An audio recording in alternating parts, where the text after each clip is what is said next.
Welcome to the Talk to Me PDD podcast. I'm your host, PDD. This is my podcast where I talk about leadership, people management, and increasingly the role of AI in our lives. So today is episode 27, and we're going to talk about Dear Sugar and how we can apply its advice to people managers in the work that we do. So really this is talking about how we develop interpersonal skills for communication and develop good communication and relationships with the direct reports that we manage and the people in our network behind those numbers of headcount. This is something that is critically important in my opinion, and often something where we're not spending enough time in terms of formal manager or leadership development, and oftentimes something that managers don't, in my opinion, devote enough of their own time to developing. So why do we want to do this? What are our goals with having strong relationship and communication skills with our direct reports? We want to be able to establish trust with them. And I'll talk about why, and for a variety of reasons, both for business and personal, why we want to do that. We also want to demonstrate care and how to communicate that we have the best interests of our direct reports at heart. And that comes through understanding their perspectives, what their goals are, being able to communicate clearly back and forth between the two of us when we're having a conversation. So in establishing trust, you're able to move more quickly. And that's not just because you can go faster, you can, but also when you have clarity about the expectations on both sides, you don't have to go back and reset or provide feedback and iterate as often because you've established a clear understanding of expectations and goals. So those are both really powerful benefits of trust, and why it's worthwhile from a business perspective investing that time to understand where your direct report is coming from, to try and understand the professional and personal situations that they may find themselves in. And just think about yourself and your own relationships with managers or people in your professional life. If you have a feeling that they're genuinely interested in your career and supporting you and understand your situation, and they're willing to listen to your concerns and your aspirations, you're going to form a tighter bond with that person, feel more loyalty to them, be more invested in driving success for both of you. And I think when a manager and their direct report can have that type of relationship, it's going to be mutually beneficial to both of them. It also builds a ability for both parties to have more resilience. We're all navigating changing environments, especially in the technology industry. But even before that, the world of knowledge work is constantly changing, and it can be stressful to try and adapt to those changes. So the more resilient that we can be, the more we can sustain ourselves, continue making progress, delivering great work, not carrying too much stress, being able to live the lives that we want to live. So helping our directs establish that practice and ability to be resilient is going to be beneficial both in a business sense and in a personal sense for them. And being able to establish that connection and that trust is really going to help them enable resilience. So obviously some of that is on their own, and we all have our own individual levels of resilience, how we feel stress, the various situations that we're involved in. And that's not something that our manager can necessarily control.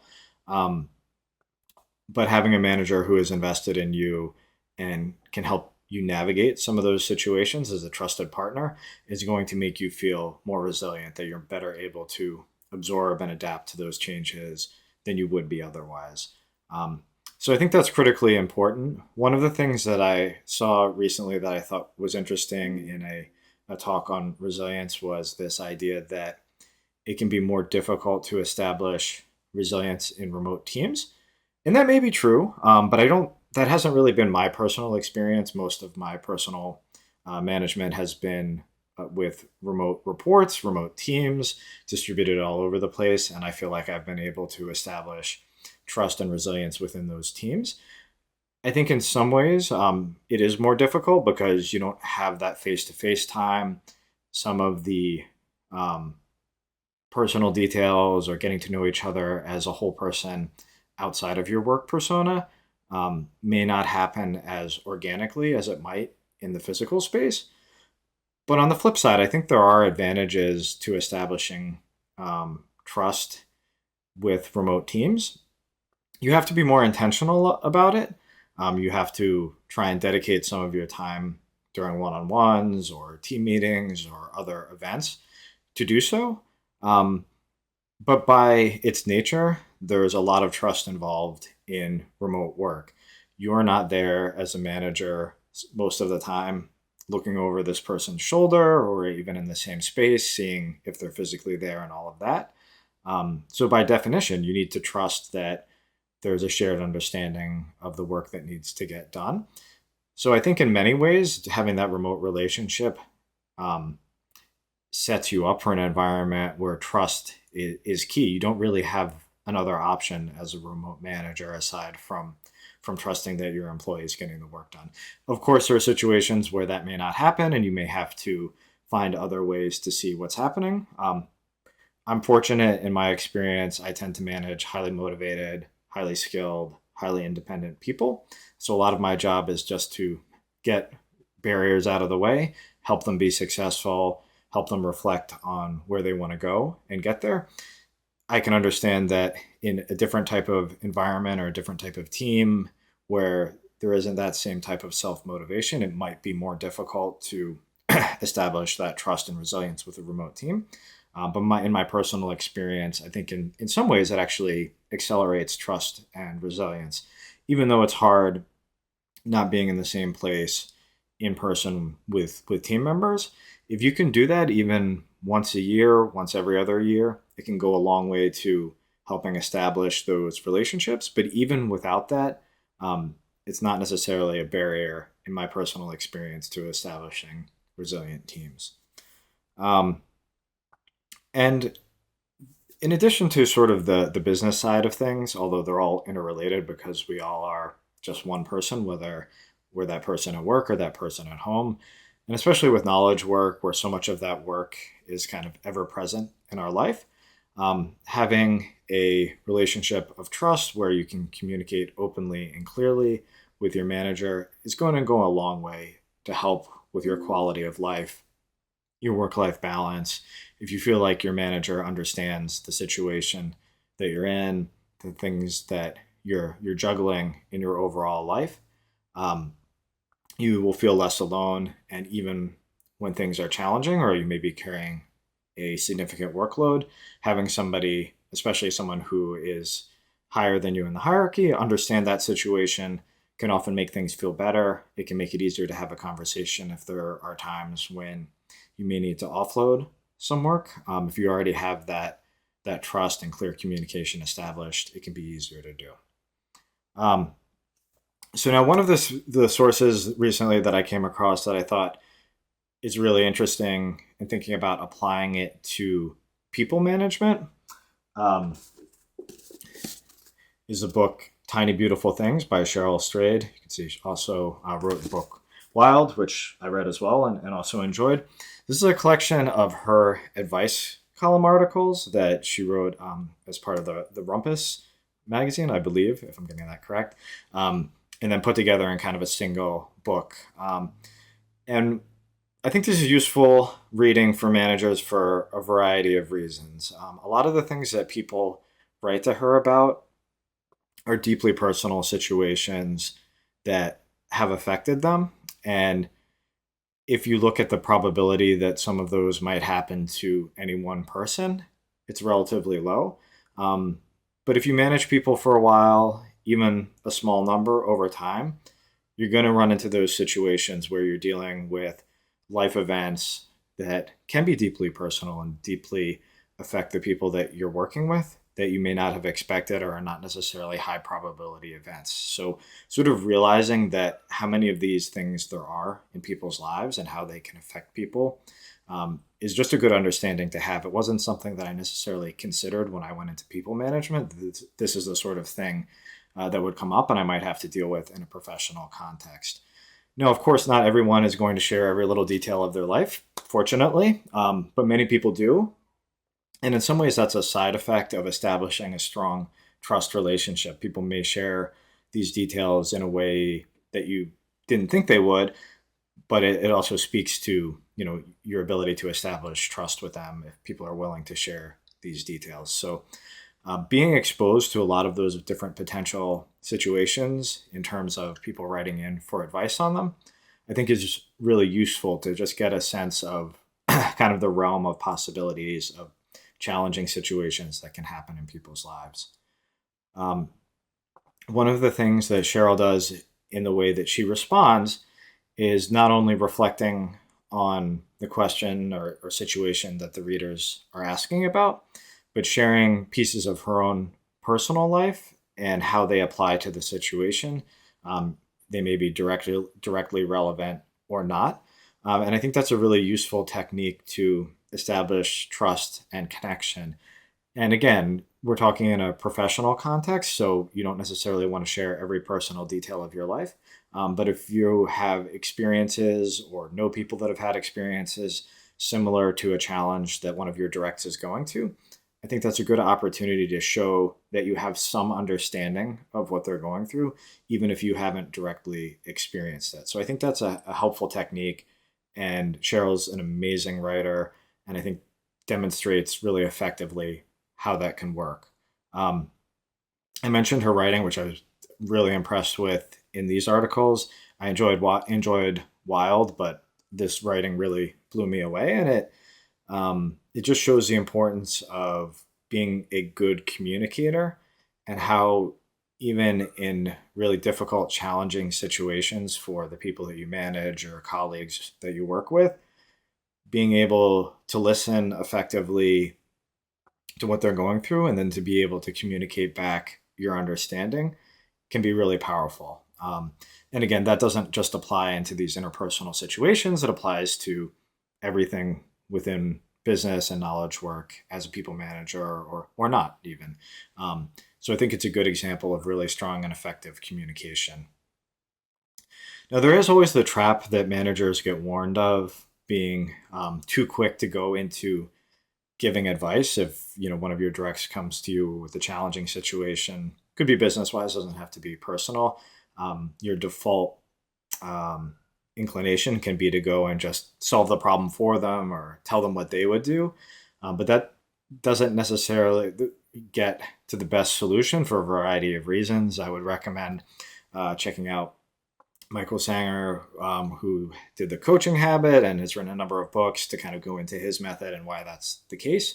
So I would differentiate between advice and coaching, which is on the coaching side, trying to help the person you're coaching work through the challenges they're facing, potentially exposing a real problem that may be hiding under a couple layers of superficial problems and figuring out the best way for them to solve it. So, and I think even though in Tiny Beautiful Things, this is an advice column, the way that Charyl responds is often very much along these lines of coaching and reflecting back what she hears and trying to clarify the situation for the person who's asking for advice, as opposed to telling them directly what to do. It's a good reminder just that the life happens and it is happening. And if you're purely managing your team just focused on what's happening in the business, you may miss some of those signals, and they can and do affect how work gets done and what the people and the team that you support are feeling.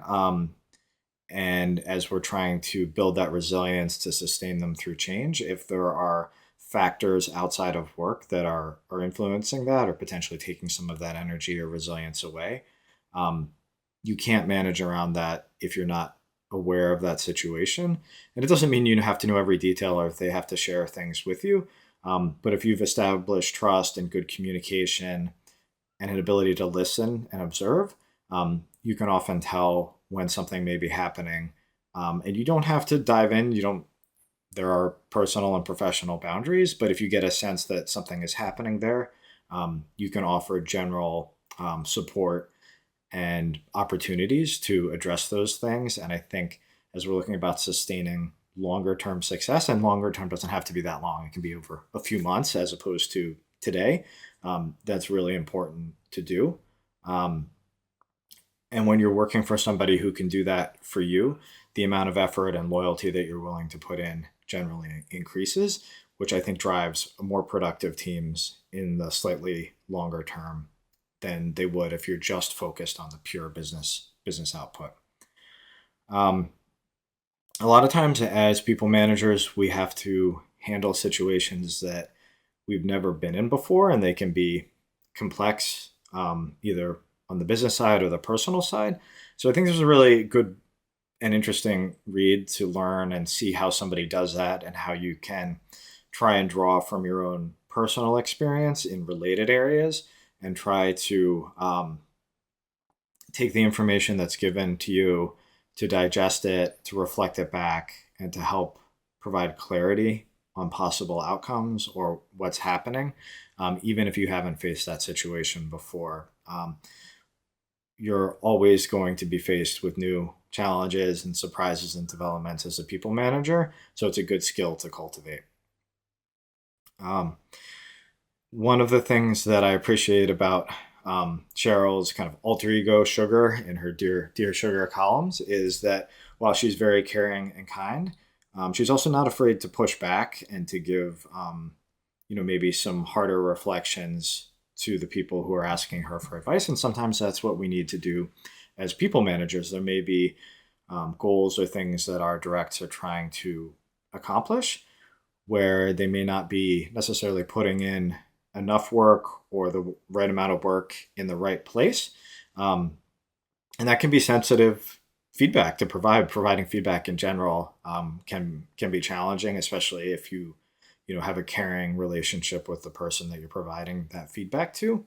But without that knowledge, it's going to be more difficult for them to be successful. So just like Sugar and our advice, I think as managers, we want to be both caring, but also in some cases where it's appropriate, push our directs in the direction that they need to go. And we may need to help them determine that direction on their own.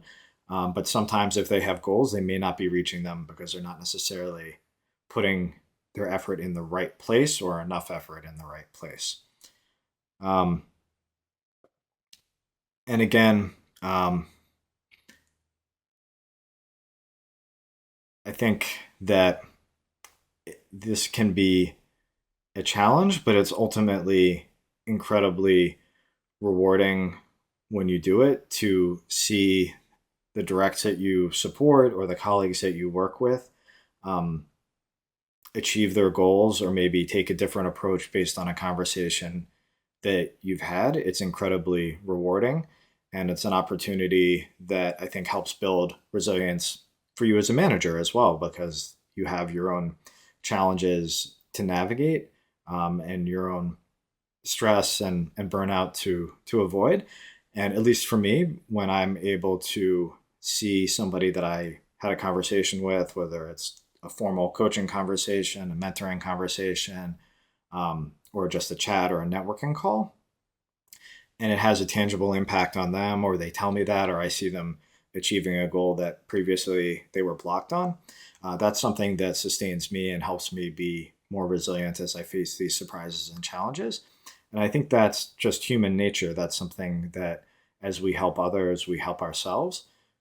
So what I would encourage you to be intentional about developing these skills, about cultivating active listening in your conversations, to being caring and kind, to establishing trust, to deliver and to do what you say you're going to do, and to expect the same in return. And I think as you establish those relationships and are able to continue providing coaching and feedback. It's going to be a mutually beneficial relationship. It's going to help you build your networks, and it's going to create a virtuous cycle where we all benefit from. We can all be more resilient, and we can all be better connected as coworkers and as humans, and we can better achieve our goals. So I hope you enjoyed, and I hope you will take this into your conversations with your directs or with your peers or with your own manager, and I hope it serves you well. Thanks.